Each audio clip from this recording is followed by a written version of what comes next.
ఇప్పుడే జీ5 app download చేయండి. చూడండి మీ ఫేవరెట్ టీవీ షోస్ ఎప్పుడైనా ఎక్కడైనా. నవనిధుల గురించి మాకు తెలియగానే, మాకు ఊర్లో నిధి దొరకగానే దాన్ని కాజేసి అందులో ఉన్న రాగి రేకులో ఏం రాసి ఉందో తెలుసుకోవడానికి ప్రొఫెసర్కిచ్చాం. ఆయన దాన్ని తీసుకెళ్లి ఒక ఫైల్ తయారు చేసి జర్నలిస్ట్ నారాయణకిచ్చాడు. ఆ ఫైల్ విషయంలో ఎస్ఐ కావ్య ఇన్వాల్వ్ అయ్యింది. ఈ నిధి విషయం ఎవరికీ తెలియకూడదు అని మేమే ప్రొఫెసర్ని, జర్నలిస్ట్ని, కావ్యాన్ని చంపేశాం. అలా కావ్యాన్ని చంపి నిధి పోవడం వెనుక, మీనం తప్పించుకోవడం వెనుకున్నది కావ్యానే అని సాక్ష్యాలు సృష్టించాం. ఇది మా పోలీస్ డిపార్ట్మెంట్కి ఎప్పటికీ చెరపలేని మచ్చ. మా అందరికీ ఇదొక బ్లాక్ డే. ఎంతగానో సిన్సియర్ అని మా అందరినీ నమ్మించి గ్యాంగ్స్టర్స్తో చేతులు కలిపింది ఎస్ఐ కావ్య. ఫ్యామిలీ అని కూడా దయా కరుణ లేకుండా నారాయణ్ని సర్వీస్ రివాల్వర్తో చంపేసింది. మీ అమ్మ ఒక నేరస్తురాలు, హంతకురాలు, లంచగొండి, తప్పుడు మనిషి, ఒక అవినీతి పర్రాలు.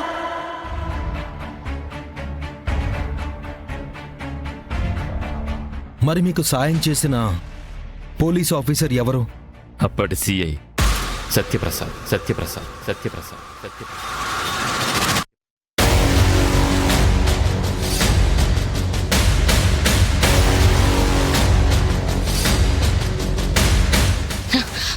అబద్ధం. ఆయన మీతో పూర్తిగా చేతులు కలపలేదు. ప్రసాద్ ఆఖరి రోజు వరకు మీనన్ కోసమే పనిచేశాడు. ఈ మొత్తం కథ ప్లానింగ్ నుంచి ప్రొఫెసర్ని తీసుకురావడం వరకు మొత్తం ప్రసాదే ప్లాన్ చేశాడు. కావ్య, నీది జాగ్రత్త. డూప్లికేట్ కి నిజంగా ఇది దొంగలు చేసిన పనా, లేదంటే దొంగతనంలా నువ్వు క్రియేట్ చేసిన ప్లానా? నువ్వు ఎలా అయినా తనను కన్విన్స్ చేసి ఆ ప్రూఫ్స్ తీసుకుని మన పోలీస్ క్వార్టర్స్ దగ్గరకు వచ్చాయి.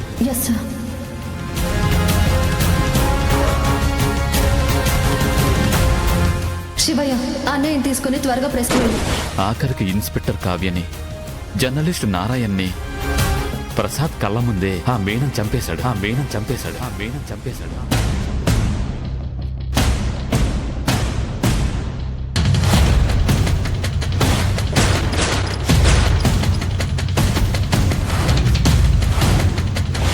శివయ్య, నువ్వు ఈ ఫైల్ తీసుకుని వెళ్ళు.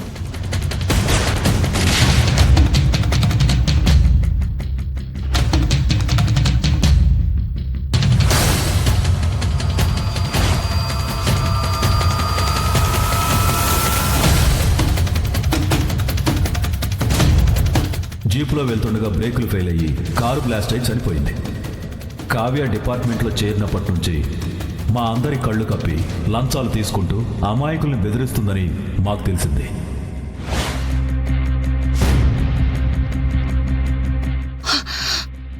జేడీ,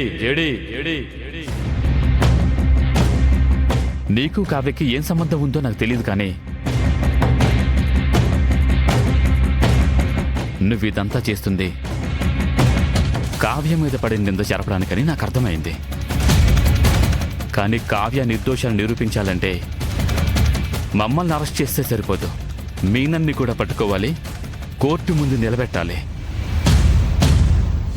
అది ఈ జన్మలో జరగదు.